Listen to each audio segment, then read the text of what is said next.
La défaite décisive des Bleus contre l'Espagne en finale de la Ligue des Nations en février dernier demeure gravée dans l'esprit. Au cours de cette journée, Selma Bacha a fait part d'un constat objectif concernant sa performance. Malgré le fait qu'Hervé Renard n'ait pas encore remporté un premier titre avec l'équipe de France féminine de football, il n'en est pas moins loin. En tout cas, sur le papier. Car si ces Bleus ont atteint la première finale de leur histoire le 28 février dernier, dans le cadre de la Ligue des Nations, leur performance face à l'Espagne a montré le fossé gigantesque qu'il leur restait à combler avant d'espérer soulever un trophée. Selma Bacha ne s'est d'ailleurs pas voilé la face.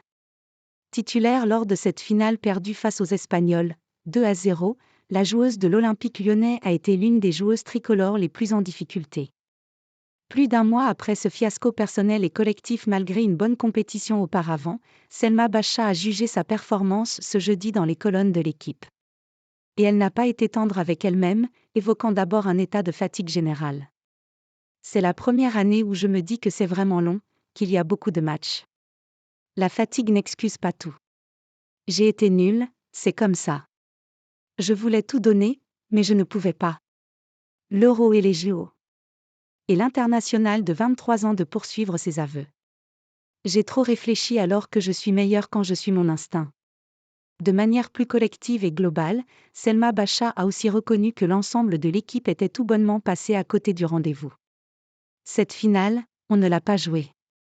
Les Espagnols ont joué leur finale et nous n'avons pas joué la nôtre. Le constat étant fait, la Lyonnaise est désormais tournée vers les prochaines échéances proposées aux Bleus.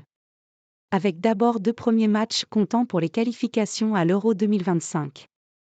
L'Irlande ce vendredi du côté du stade Saint-Symphorien de Metz, 21h10, puis un déplacement en Suède le 9 avril prochain. Les Bleus auront 4 autres rencontres à disputer dans ces éliminatoires d'ici le mois de juillet, avant d'enchaîner avec leur objectif majeur, les Jeux Olympiques de Paris 2024. Un rendez-vous que Selma Bacha et ses coéquipières ne devront cette fois pas manquer.